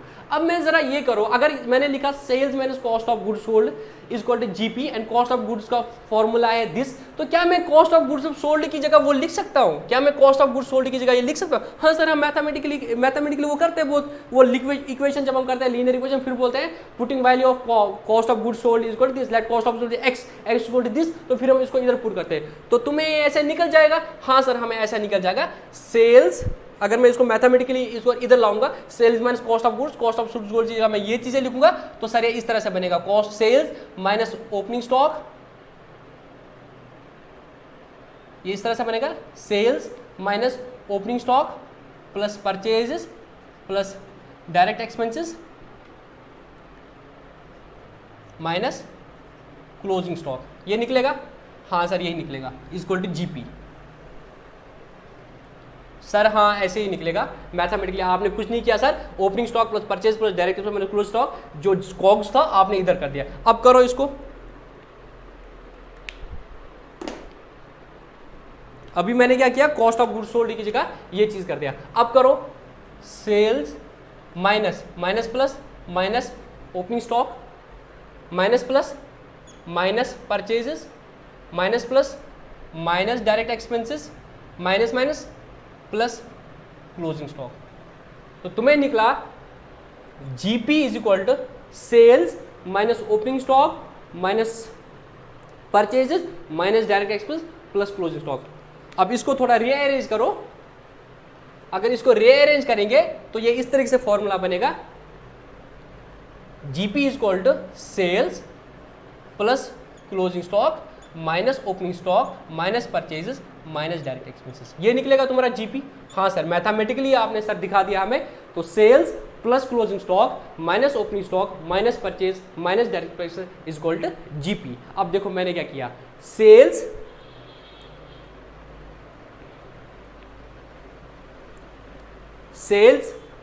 प्लस क्लोजिंग स्टॉक, तो मैंने वही किया, sales plus closing stock 13 lakh minus opening stock minus purchases minus direct expenses. 13 में से ये 2 चले गए बचा 11, 11 में से ये 7 चले गए बचा 4, 4 में से ये 1 लेगा चला बचा 7, 4 में से 1 चला बचा 3, दैट इज द जीपी। तो ये चीज जो मैथमेटिकली है उसमें हम क्या करते हैं, अब इधर सिंपल याद रखो, इन अकाउंट में ट्रेडिंग अकाउंट में ये आप प्लस साइड रखो और ये आप माइनस साइड रखो, तो ये आपका इनकम साइड हो गया काइंड ऑफ, ये आपका एक्सपेंस साइड होगा। ठीक है, तो आपने क्या किया, सेल्स उसमें से प्लस कर दिया क्लोजिंग स्टॉक, कितना हुआ 13 लाख, उसमें से लेस कर दिया 2 लाख और माइनस कर दिया 7 लाख और माइनस कर दिया 1 लाख, तुम्हारा जीपी आ गया 3 लाख। बहुत आसान तरीके से मैंने आपको समझाने की कोशिश की कि जो मैथमेटिकली मैंने आपको दिखाया था, जो 8th का फॉर्मूला लिया था, selling price minus cost price equal GP, फिर थोड़ा सा और बड़ा कर दिया कि कुछ और खर्चे हो सकते हैं डायरेक्ट में, तो कुछ ओपनिंग स्टॉक भी हो सकता है, तो मैंने बोला कि sales minus cost of goods sold is equal GP. फिर मैंने कॉस्ट ऑफ गुड्स सोल्ड, जो गुड्स बेचे उनकी कॉस्ट कितनी थी, तो उसका फॉर्मूला बना कि सारा, अगर पहला तो 2 लाख था ये भी तो बेचा होगा, बट अभी 3 लाख तो बचा है, तो जो मैंने गुड्स बेचे हैं 2 लाख के पुराने थे, 7 लाख के परचेज किए थे, तो 9 लाख, उसमें से 3 लाख नहीं बेचे तो 6 लाख के गुड्स बेचे, और उनके ऊपर जो डायरेक्ट खर्चा हुआ था 1 लाख का हुआ था, तो मेरी cost of goods sold 1 lakh है, 7 लाख है, उसमें से मैंने सेल्स वो उसको सेल्स में से लेस कर दिया, तो मेरा जीपी आ गया। तो फॉर्मेट कैसे करते हैं हम, इस तरह से ये जो प्लस वाली चीजें हैं, प्लस वाली चीजें इस तरफ से लिखते हैं और माइनस वाली चीजें इस तरफ से लिखते हैं। ये ऐसे भी नहीं होता है, इसके पीछे अकाउंटिंग भी होती है, इसके पीछे अकाउंटिंग भी होती है, वो भी मैं आपको बताता हूं। Trading account is an account, हाँ sir trading account is an account. ये तो मैंने ऐसे बोल दिया तुम्हें, सेल्स और क्लोजिंग स्टॉक इस तरफ से आएगा, ओपनिंग स्टॉक परचेजेस और डायरेक्ट एक्सपेंस इस तरफ से आएंगे, और मेरा क्या निकलेगा, जीपी निकलेगा। ये मैंने अभी तुम्हें बोल दिया कि इसी तरह से लिखे, बट ये ऐसे नहीं होता है। ट्रेडिंग अकाउंट एक अकाउंट है, तो सर जब हम अकाउंट खोलेंगे तभी तो अकाउंट बनेगा, तो एक फाइनल अकाउंट बनेगा, ट्रेडिंग अकाउंट बनेगा, ट्रेडिंग अकाउंट में एंट्री आ जाएगी। अब मुझे बता दो सेल्स का क्या बैलेंस होगा, सर सेल्स का एक लेजर होगा, सर सेल्स का एक लेजर होगा। अगर मैं यहाँ पे सेल्स अकाउंट बनाऊंगा, सेल्स अकाउंट होगा, सेल का जब सेल की होगी तो आपने क्या रूल लगाया होगा, सर हमने रूल लगाया होगा, सेल को मैं, लतीफ ने जो बोला था, बाकी अकाउंटिंग बुक्स क्या बोलते हैं, लतीफ ने बोला था आप सेल्स को इनकम मान लो, आप सेल्स को इनकम मान लो, और credit all incomes and gains, आप सेल को क्या करते थे, क्रेडिट करते थे। जब आप सेल को क्रेडिट करते थे जब आप सेल को क्रेडिट करते थे तो क्या होता था, सेल का क्या होगा, क्रेडिट बैलेंस, तो सेल का इस तरफ से अमाउंट एंट्रीज पड़ रही होगी, सेल का इस तरफ से होगा क्रेडिट क्रेडिट क्रेडिट, तो सर सेल का क्रेडिट बैलेंस होगा 10 लाख रुपया, सेल का क्रेडिट बैलेंस होगा 10 लाख रुपया। और फिर ये sale account is a nominal account, तो इसको हम क्या करते हैं, लास्ट में जितना भी इसका बैलेंस आएगा उसको हम ट्रांसफर करते हैं ट्रेडिंग अकाउंट में। क्या करते हैं इसको ट्रांसफर, ट्रेडिंग अकाउंट में। तो हम सेल का जो बैलेंस है इसको ट्रांसफर करते हैं ट्रेडिंग अकाउंट में, तो एंट्री करते हैं to trading account, sale account debit to trading account 10 lakh. इस तरीके से सेल अकाउंट क्या होता है, क्लोज होता है। तो यहाँ पे मैं एक और चीज़ बहुत इंपॉर्टेंट बोल रहा हूँ, ऑनेस्टली मैं बोल रहा हूँ, जो ये लेक्चर नहीं देख रहे हैं ना सारे, वो कुछ ना कुछ मिस कर रहे हैं। अगर आपने भी कुछ पुराने लेक्चर्स मिस करती है उनको पूरी तरीके से कर लो, क्योंकि कुछ चीज़ें हैं जो मैंने अपने नोट्स में या पुराने लेक्चर्स में छोड़ दी, जो मैं वहाँ कर सकता था, बट मुझे पता है बच्चों को कब बोलना है, मैं तभी वो बातें बोलता हूँ। जब मैं लेजर अकाउंट्स बोलता था वहाँ मैंने एक चीज़ नहीं बोली थी कि जो नॉमिनल अकाउंट्स हैं उनको बैलेंस नहीं करते हैं, सिर्फ रियल और पर्सनल अकाउंट्स को बैलेंस करते हैं, नॉमिनल अकाउंट्स को बैलेंस नहीं करते। नॉमिनल अकाउंट्स को बैलेंस करते हैं बट वो to balance CD by balance CD नहीं आता है। उसमें क्या होता है, हम टोटल करते हैं और उनको ट्रेडिंग अकाउंट या प्रॉफिट लॉस में होता है। अगर वो डायरेक्ट है तो वो ट्रेडिंग अकाउंट में जाएंगे, और अगर वो इनडायरेक्ट एक्सपेंसेस है या इनडायरेक्ट इनकम है वो पीएनएल में जाके खत्म हो जाता है, क्योंकि उनको हमें नेक्स्ट साल में कैरी नहीं करता है। सेल को आप नेक्स्ट साल में नहीं लोगे, सेल इसी साल की है, तो इसको बैलेंस करने की क्या जरूरत है, इसको ट्रेडिंग अकाउंट में लोगे। तो यहाँ पे मैंने एंट्री करती sales account debit to trading account 10 lakh रुपया। तो ट्रेडिंग अकाउंट क्या हो जाएगा, अब ट्रेडिंग अकाउंट जो बनाएंगे वो क्या हो जाएगा, ट्रेडिंग अकाउंट सर क्रेडिट हो जाएगा बाय सेल्स। तो ये नहीं है ऐसा कि सेल को उठाओ और ट्रेडिंग अकाउंट में डालो, हम अकाउंटिंग कर रहे हैं, हम रूल्स के हिसाब से कर रहे हैं, हम कोई चीज डिवेट नहीं करेंगे रूल से। जब मैंने बोला सेल्स को इस तरफ से डालेंगे, इसके पीछे एक अकाउंटिंग एंट्री हो जाएगी। मेरा एक सेल्स का अकाउंट है जिसको मैंने क्लोज करना है, टोटल सेल्स 10 लाख हो गई है, तो मैं सेल्स अकाउंट को ट्रांसफर करूंगा तो ट्रेडिंग अकाउंट, तो मैं एंट्री करूंगा sales account debit to trading account 10 lakh, और ट्रेडिंग अकाउंट क्या हो जाएगा, क्रेडिट हो जाएगा बाय सेल्स अकाउंट 10 लाख। इस तरीके से मेरा क्या होगा, सेल्स अकाउंट क्लोज हो गया। और इनको हम क्या बोलते हैं, क्लोजिंग एंट्रीज बोलते हैं। क्या बोलते हैं, क्लोजिंग एंट्रीज बोलते हैं। एक तो वो बैलेंसिंग एंट्रीज होती है जो आप बैलेंस करते हो अकाउंट्स को, वो उसके नीचे आ जाता है। ये क्लोजिंग एंट्रीज होती है जो हम eight the end of the account करते हैं। इस तरीके से हमारा जो सेल्स अकाउंट है वो आप क्लोज है। जो भी सेल्स का बैलेंस आ रहा था तुम्हारा ट्रायल बैलेंस में, जो सेल्स का बैलेंस आ रहा था, ट्रायल बैलेंस में जो बैलेंस आ रहा था सेल्स का, कौन सा, 10 लाख रुपया इसका बैलेंस आ रहा था। इट वाज शोइंग के सेल्स अकाउंट का जो क्रेडिट बैलेंस है that is 10 lakh rupees. Now I am transferring that 10 lakh to the trading account, so I am doing a journal entry sales account debit to trading account, transferring the balance of the sales account to the trading account. The accounting entry is sales account debit to trading account. The trading account is being credited by sales account. इसी तरीके से मैं क्या करता हूँ, मेरे पास opening stock एक खुला होगा तो वो मैं अभी बताता हूँ वो चीज़ भी। इसी तरीके से मेरी परचेज होगी, परचेज का टोटल डेबिट होगा 7 लाख रुपीज, परचेज का डेबिट बैलेंस होगा। Now I am transferring to the trading account by trading account. इस तरीके से I will be having the direct expense which can be wage, which can be freight, which can be anything octroi, वो अब खत्म हो गया GST के आने के बाद। All the direct expenses which have been incurred in this goods, they will be in their respective freight account, in the wage account. So I am transferring the wage account to trading account and I am doing the journal entry. The journal entry will be, light चलेगी जल्दी वापस आ जाएगी, तो उसमें जो journal entry हो जाएगी वो क्या हो जाएगी, वेज अकाउंट का डेबिट है उसको क्या करेंगे, क्रेडिट करेंगे। तो एंट्री हो जाएगी trading account debit to wage account, trading account debit to purchase, trading account debit to freight, ये सारा हो जाएगा। अब बचा ओपनिंग स्टॉक और बचा क्लोजिंग स्टॉक, ठीक है। अब देखो क्या होता है, अभी जब तुम ट्रायल बैलेंस देखोगे ना कोई भी, उसमें ओपनिंग स्टॉक तुम्हें मिलेगा, उसमें तुम्हें ओपनिंग स्टॉक मिलेगा। तो मैं यहां पे कुछ लिख रहा हूं जिसको अकाउंट का पार्ट नहीं है, I am just using it as rough. ये बहुत इंपॉर्टेंट कंसेप्ट मैं यहां पे बोलने जा रहा हूं। ये तो तुमने साल में जितने भी अकाउंट्स इफेक्ट हो गए वो तुमने डाल दिया। जब जब परचेज हो गई तुमने परचेज कर दिया, परचेज में एंट्री किया। जब जब सेल हो गई तुम सेल में करते। साल के बाद जब ये ट्रायल बैलेंस बनाते हो ना, तो ट्रायल बैलेंस में क्या आता है, तुम्हें सारे लेजर अकाउंट्स का समराइज बैलेंस आता है, सारे लेजर अकाउंट्स का समराइज बैलेंस आता है, ठीक है। वो आ गया हमारा। उसके बाद हम क्या करते हैं, हम कुछ एंट्रीज करते हैं। अगेन जो बच्चे वीडियोज़ नहीं देखेगा वो पछताएगा, क्योंकि मैं हर वीडियो में कुछ ना कुछ बोल देता हूँ जो बहुत इंपॉर्टेंट होता है। एडजस्टिंग एंट्रीज करते हैं, मतलब ट्रायल बैलेंस के अभी जो मैंने आपको बोला था, the sequence will be transaction plus journal plus ledger balance plus trial balance and then trading account, balance sheet, PNL and balance sheet. यहाँ पे मैं एक और चीज बोल रहा हूँ, the sequence will be transaction, journal, ledger, trial balance, then adjusting entries and then the final accounts.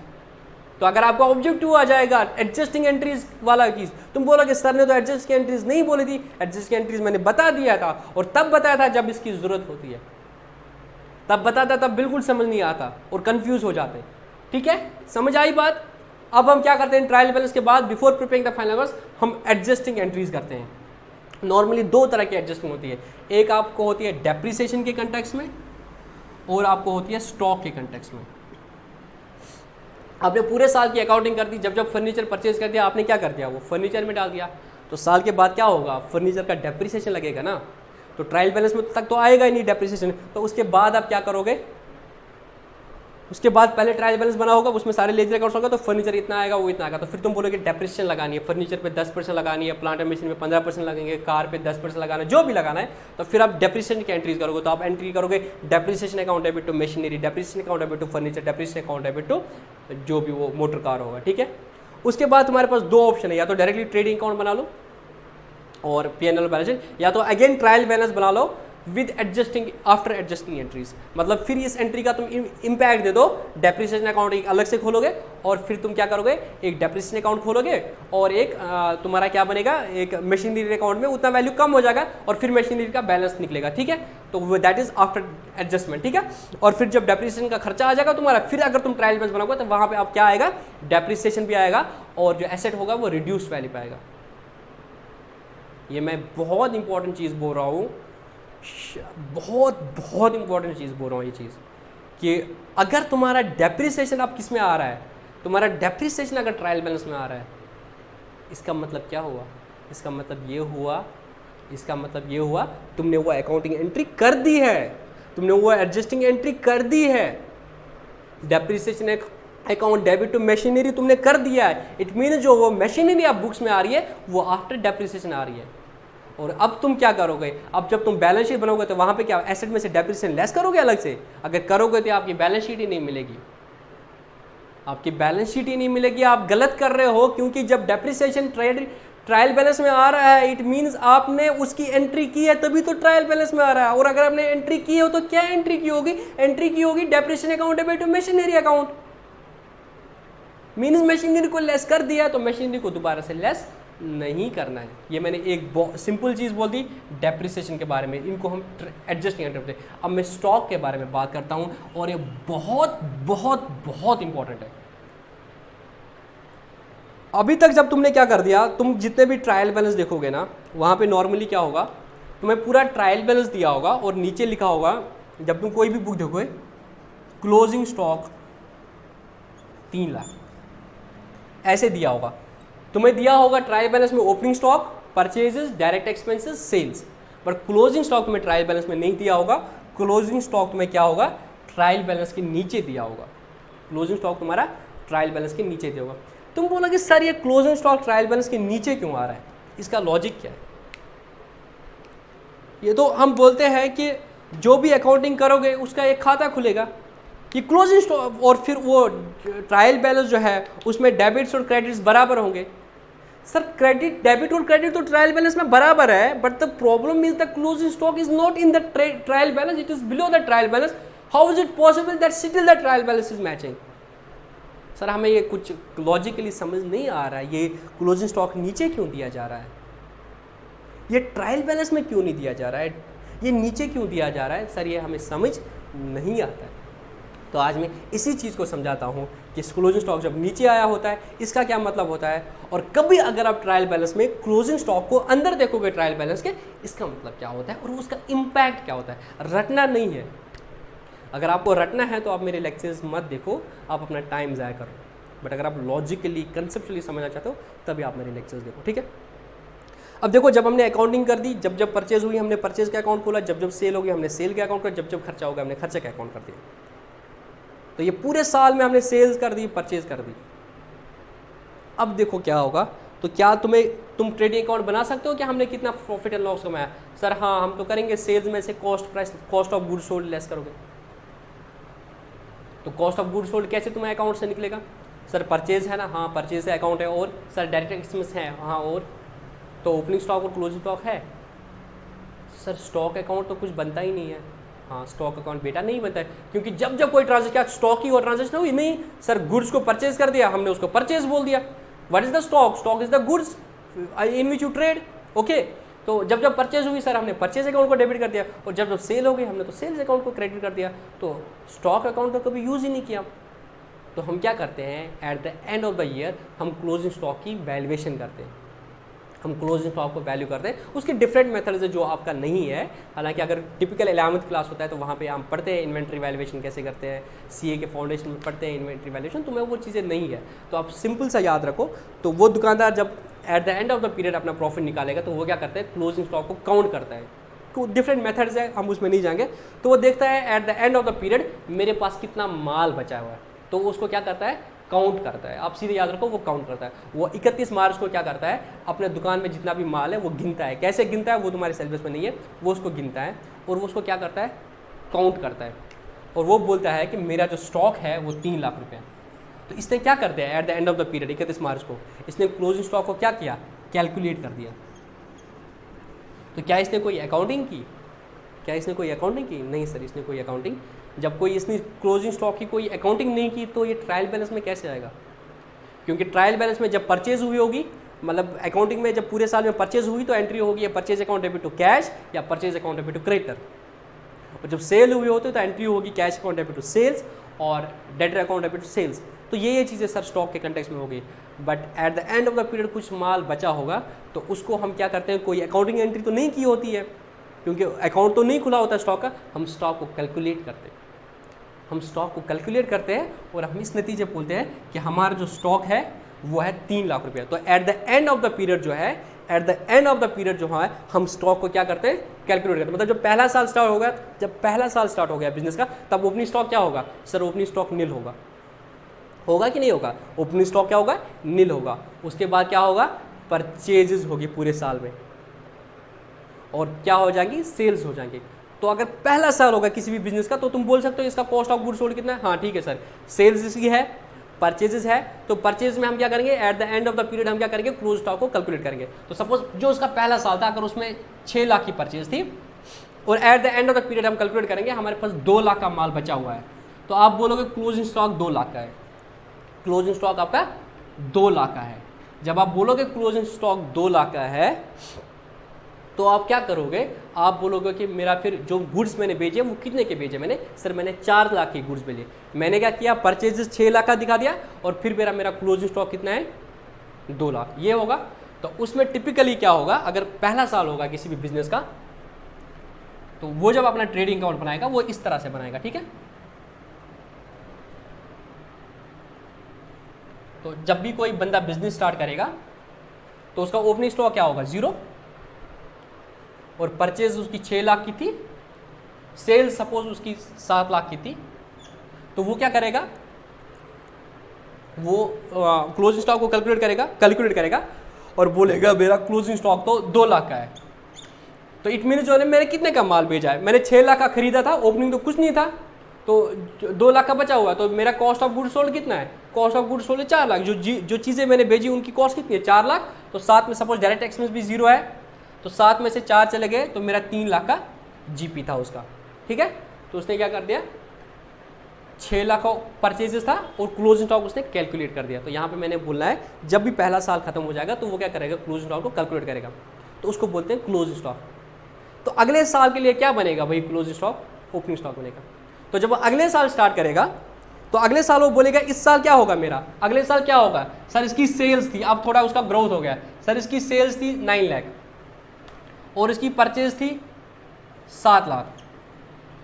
तो अब वो क्या बोलेगा कि इस साल मैंने कितना कमाया, तो बोलेगा अच्छा इस साल मैंने 9 लाख की सेल कर दी और मेरी परचेज थी 7 लाख की, तो मैंने फिर 2 लाख का कमाया। नहीं बोलेगा अच्छा मेरा पुराना माल भी तो था 2 लाख का, तो वो क्लोजिंग स्टॉक क्या बनेगा पिछले अगले साल का, सर वो अगले साल का क्या बनेगा, ओपनिंग स्टॉक। तो अगले साल बोलेगा वो मेरा पुराना माल बचा था 2 लाख और इस साल मैंने परचेज कर दी 7 लाख, टोटल 9 लाख का माल था मेरे पास, अभी इसमें कितना बचा है, अभी इसमें मेरे पास 3 लाख बचा है, अभी मेरे पास कितना बचा है, 3 लाख बचा है। या सपोज ऐसा कर दो अभी मेरे पास 2.5 लाख का माल बचा हुआ है, तो मेरा क्या बोलेगा अब कि पहला पुराना मुझे क्या था 2 लाख का, और परचेज मैंने कर दी 7 लाख की, होगी 9 लाख, उसमें से 2.5 लाख का माल बचा हुआ है, कितना हुआ 6.5 लाख। मेरा प्रॉफिट कितना हुआ 5.5 लाख हुआ ना, ये 7 और 2 9, 9 माइनस 2.5 7.5 6.5, तो इसका जीपी सपोज 2.5 लाख, ठीक है, देख लेना कितना आ रहा है। तो यहाँ पे मैंने क्या कर दिया, तो क्लोजिंग स्टॉक कैलकुलेट कर दिया। तो अगर तुम देखोगे ओपनिंग स्टॉक और क्लोजिंग स्टॉक क्या है, ओपनिंग स्टॉक और क्लोजिंग स्टॉक कुछ नहीं है, जब पहला साल खत्म होता है तब क्लोजिंग स्टॉक को कैलकुलेट करते हैं, that is the closing stock for that year, और वही अगले साल के लिए क्या बनता है, ओपनिंग स्टॉक बनता है। इस तरीके से चलता आता है closing stock, opening stock, closing stock, opening stock. तो तुम्हें यह समझ आ गया, opening stock is the closing stock of the last year, closing stock the closing stock of this year, ठीक है। इस तरीके से हमारा बनता है ओपनिंग स्टॉक और क्लोजिंग स्टॉक।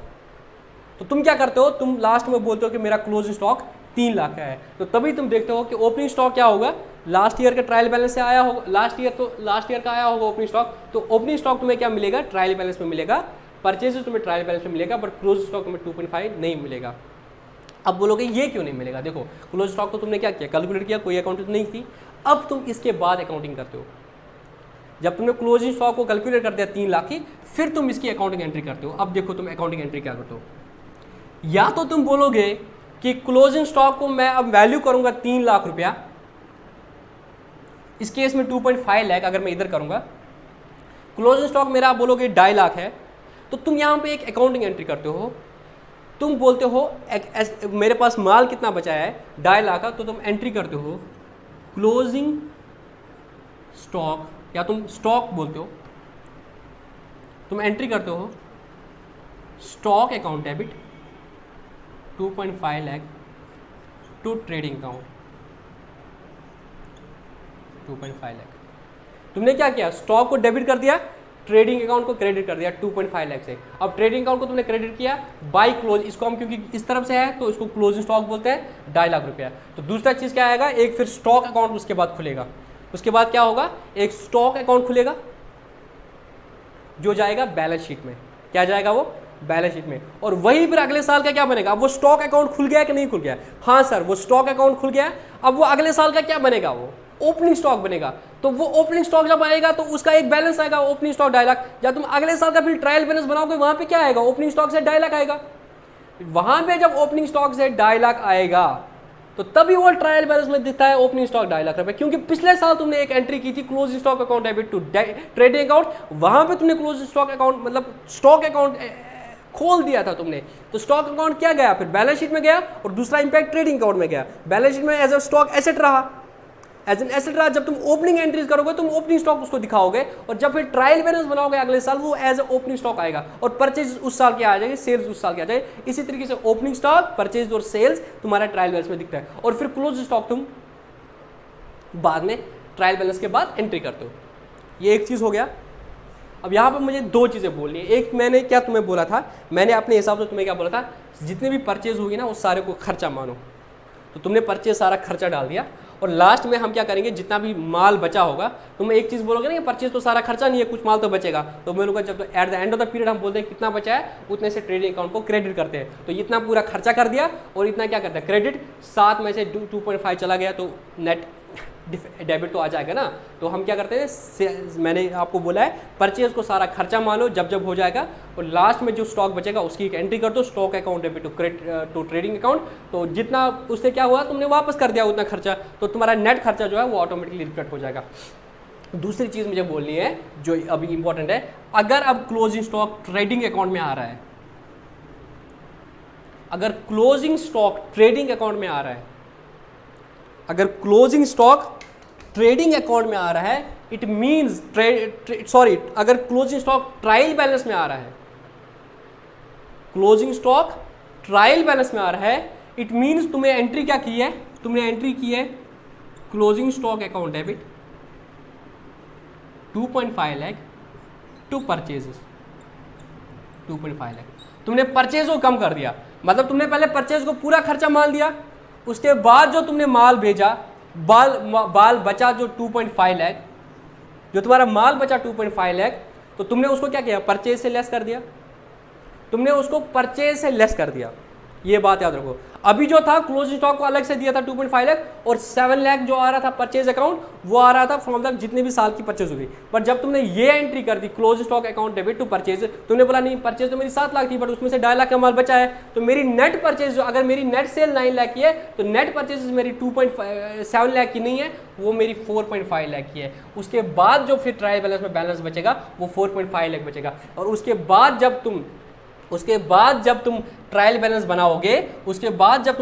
बनाओगे, वहां पे ओपनिंग स्टॉक तो 2 लाख आएगा ही आएगा, परचेजेस जो है तुम्हारा 4.5 लाख आएगा, और क्लोजिंग स्टॉक भी तुम्हारा, अब क्योंकि डेबिट बैलेंस है, क्लोजिंग स्टॉक भी तुम्हारा अब वहां पे डेबिट बैलेंस होगा।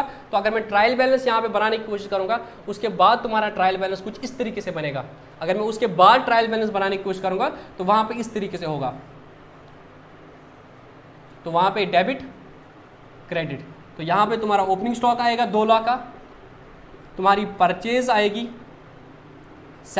परचेज अब कितनी आएगी 4.5 लाख, और तुम्हारा क्लोजिंग स्टॉक कितना आएगा, क्लोजिंग स्टॉक आएगा तुम्हारा 2.5 लाख, और तुम्हारी सेल्स जो है वो आएगी 9 लाख। इस तरीके से तुम्हारा ट्रायल बैलेंस होगा। पहले में क्या था, ओपनिंग स्टॉक थी, परचेज थी, क्लोजिंग स्टॉक नहीं था, वो बाहर था। बट अगर क्लोज स्टॉक आ रहा है इट मीन तुमने क्या किया, परचेज को लेस कर दिया। अब जब तुमने परचेज को लेस कर दिया है, मुझे बता दो जब तुम ट्रेडिंग अकाउंट बनाओगे, तुमने ओपनिंग स्टॉक कितना लिया 2 लाख, परचेज कितना लिया 4.5 लाख, सेल्स कितनी लोगे 9 लाख।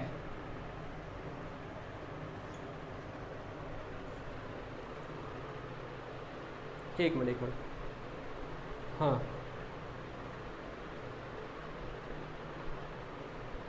अब मुझे बताओ जो क्लोजिंग स्टॉक का डेबिट बैलेंस है, तो क्लोजिंग स्टॉक को तुमने एडजस्ट कर दिया है परचेज में, तो क्या परचेज क्लोजिंग स्टॉक को क्रेडिट साइड में लोगे? नहीं सर, इसको हम क्रेडिट साइड में नहीं लेंगे क्योंकि परचेज में से लेस कर दिया है।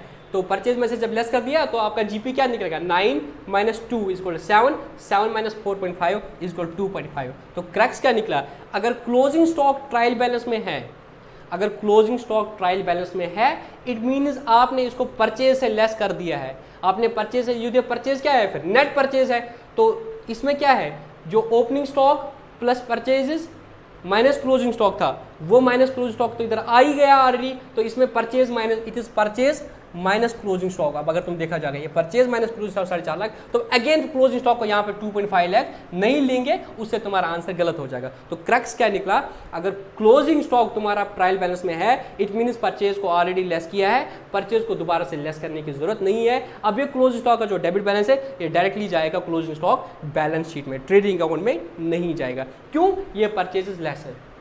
इसके बाद कभी एक और चीज हो सकता है, कभी एक और चीज हो सकता है, तुम्हारे पास ट्रायल बैलेंस में एक और चीज आएगा, परचेज नहीं होगा, एडजस्टेड परचेज होगा। या तो तुम्हारा परचेज होगा या एडजस्टेड परचेज होगा।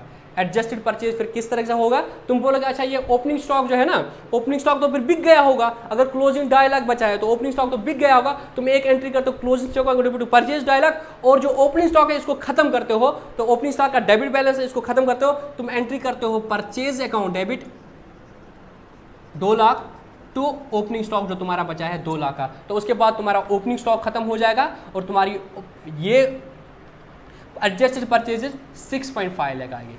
तो अगर तुम्हारा ट्रायल बैलेंस इस तरीके से होगा कि वहां पे ओपनिंग स्टॉक कुछ नहीं दिया है, ओपनिंग स्टॉक कुछ नहीं दिया है और तुम्हारा क्लोजिंग स्टॉक दिया है, तो खैर तुम बोलोगे ओपनिंग स्टॉक कहां पर है, तो इट मीन्स ओपनिंग स्टॉक को भी तुमने परचेज में ऐड कर दिया, तो तुमने क्या इसको मिक्स कर दिया, तो opening stock plus purchases minus closing stock, तो वो आएगा तुम्हारा 6.5 लाख, तब तुम्हारा ओपनिंग स्टॉक कुछ नहीं आएगा। तो यहाँ पे तुम्हारा 6.5 लाख है। हो सकता है तुम्हारी ट्रायल बैलेंस टिपिकल इस तरह से लास्ट में बन जाएगी, तो इट मीन्स तुमने एडजस्टमेंट एंट्रीज कर दिया, तुमने क्लोजिंग स्टॉक को भी परचेज से ऐड कर दिया और ओपनिंग स्टॉक को भी इससे एडजस्ट कर दिया, तो वो जो तुम्हारा कॉस्ट ऑफ गुड सोल्ड था बेसिकली, यहाँ पे तुम्हारा अब एडजस्टेड परचेज आएगा। तो एडजस्टेड परचेज अगर तुम्हारा आ जाएगा तो तुम्हें क्या याद रखना है, adjusted purchase is nothing but it is the cost of good sold. तो तुम्हारा फॉर्मूला बहुत सिंपल रहा, sales minus cost of good sold is GP 2.5 lakh.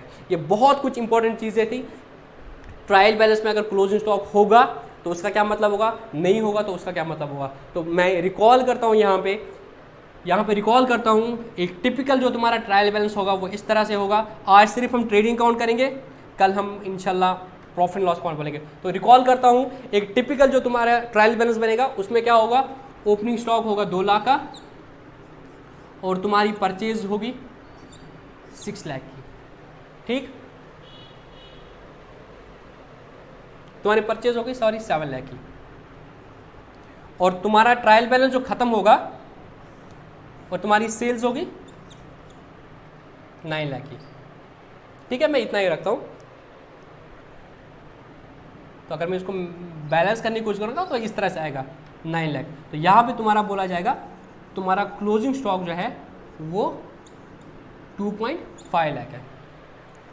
तो अगर तुम्हें यहां से अब ट्रेडिंग अकाउंट बनाना है, तुम्हें बताना है तुम्हें कितना प्रॉफिट हुआ है, लॉस हुआ है, तो तुम ऐसा नहीं बोलोगे ओपनिंग स्टॉक और परचेज 9 लाख कैंसिल, तो ना प्रॉफिट एंड लॉस, ये गलत है। अगर तुम्हारा टिपिकल ट्रायल बैलेंस इस तरह से आ जाएगा कि ओपनिंग स्टॉक 2 लाख था, परचेज 7 लाख थी और तुम्हारी सेल्स 9 लाख थी, तो क्या होगा, क्लोज स्टॉक नीचे दिया होगा 2.5 लाख का। अब तुम्हें अगर इसके बाद तुम्हें बनाना होगा ट्रेडिंग अकाउंट तो तुम इस तरह से बनाओगे। इसके बाद जब तुम्हें ट्रेडिंग अकाउंट बनाना होगा तो तुम इस तरह से बनाओगे। तुम बोलोगे सेल्स कितनी है 9 लाख, तुम्हारा ओपनिंग स्टॉक कितना है 2 लाख, तुम्हारी परचेज कितनी है, तुम्हारी परचेज है 7 लाख और क्लोजिंग स्टॉक कितना है 2.5 लाख। तो एक एंट्री करोगे बाद में closing stock account debit to trading account, तो यहां पे लिखोगे क्लोजिंग स्टॉक अकाउंट 2.5 लाख, ठीक है। तो तुम्हारा जीपी जो है वो निकलेगा इस तरीके से, तुम्हारा 9 + 2 2.5 लाख तुम्हारा जीपी निकलेगा, बैलेंसिंग फिगर, ठीक है। बट अगर तुम्हारा क्या होगा, क्लोजिंग स्टॉक इधर दिया होगा, अगर क्लोजिंग स्टॉक तुम्हारा ट्रायल बैलेंस में आ रहा है, इसका मतलब क्या है, परचेजेस में से वो लेस कर दिया है, तो तुमने एंट्री जो की है, तुमने एंट्री की है closing stock account debit to purchases, तो उसके बाद पोजीशन इस तरह से आएगी, यहाँ पे क्लोजिंग स्टॉक आएगा 2.5 लाख और टू परचेज जब कर दिया है तो ये बचेगा मेरा 4.5 लाख, ठीक है। तो इसके बाद जब तुम बैलेंस ये बनाओगे ट्रेडिंग अकाउंट, तो तुम क्या बोलोगे, परचेज क्लोजिंग स्टॉक तो इसके साथ लेस कर दिया, तो क्लोजिंग स्टॉक यहाँ पे नहीं आएगा, क्लोजिंग स्टॉक डेबिट बैलेंस है वो डायरेक्टली बैलेंस में जाएगा, तो परचेजेस मेरी नेट में कितनी हुई है 4.5 लाख। इसके बाद जब तुम बोलोगे 9 - 2 = 6, 6 - 4.5 = 2.5। इसके बाद एक और तरीके से हो सकता है, अगर तुम ओपनिंग स्टॉक को भी खत्म करोगे, तुम क्या करोगे, ओपनिंग स्टॉक को भी परचेज में ट्रांसफर करोगे, तुम एंट्री करोगे purchase account debit to opening stock 2 lakh, तो तब परचेज तुम्हारा बनेगा 6.5 लाख और तुम्हारा क्या होगा, ओपनिंग स्टॉक खत्म होगा। इसको हम बोलते हैं एडजस्टेड परचेज। क्या बोलते हैं, एडजस्टेड परचेज 6.5 लाख। तो 9 और 9 बराबर होगा, तो यहाँ पे क्लोज स्टॉक फिर अलग से नीचे नहीं दिया होगा, 9 और 9 बराबर होगा। इसके बाद जो तुम्हें बैलेंस शीट ये ट्रेडिंग अकाउंट बनाना है, तुम बोलोगे सेल्स मेरी है 9 लाख, एडजस्टेड परचेज मेरा 6.5 लाख है। तो ये 6.5 लाख क्या है, कुछ नहीं है सर, ये opening stock plus purchase minus closing stock है, जिसको हम क्या बोलते हैं, कॉस्ट ऑफ गुड्स सोल्ड। तो स्टार्ट में हमने बोला था सारी चीजें आएंगी, लास्ट में भी मिलते हैं, तुम ऐसे भी कर सकते हो, sales minus cost of goods sold equal to GP, तो वो तुम्हें एडजस्टेड परचेज के फॉर्म में आ जाएगा, ठीक है। तो ये सारी चीजें थी ट्रेडिंग अकाउंट के कंटेक्स्ट में, जिसमें एक तरह से तुम्हारा क्या आता है, सेल्स आता है और क्लोजिंग स्टॉक आता है टिपिकल वे में, और यहाँ पे opening stock, purchase, direct expense और जीपी, और बहुत सारे एडजस्टमेंट होती है वो इस तरह के होते हैं। इस तरह तो डायरेक्ट एक्सपेंस में तुम्हें याद रखना है, एक तो वेजेस आता है, जो मजदूरों को तुमने पैसा दे दिया, सपोज एक सीमेंट का मैंने एग्जाम्पल दे दिया था, तो वहाँ पे जो उसको वहाँ से ट्रक से उतारने में लगा, उसको गोदाम तक रखने तक, that is the wages that will form the cost of goods sold. और जो फ्रेट उसको लग गया, जिस बिजनेसमैन से खरीदा था अपनी दुकान तक लाने के लिए, that will the direct expenses. तो वो चीज़ें ट्रेडिंग अकाउंट, और बाकी जो बाकी खर्चे होते हैं, सैलरी आपने दे दी, दुकान का रेंट दे दिया, या आपने इलेक्ट्रिसिटी पे कर दिया, वो सारे इंडायरेक्ट एक्सपेंस। तो जो जीपी है आया मेरा 2.5, इसमें से वो सारे खर्चे लेस करूंगा, और उसमें मेरे कोई इंडायरेक्ट इनकम होगी तो वो ऐड करूंगा, उस तरीके से मेरा नेट प्रॉफिट आएगा, वो हम कल के लेक्चर में करेंगे, ठीक है। आज के लेक्चर में तुम्हें नोट्स पढ़ लेना और इस वीडियो को पूरा देख लेना, और मेरे चैनल को सब्सक्राइब कर देना और बेल आइकन भी दबा देना, क्योंकि जब जब मेरी वीडियोज़ आ जाएंगी आपके प्लेलिस्ट के नाम से, तो आपको पता चल जाएगी, ठीक है। तो कल के लेक्चर में मिलते हैं हम।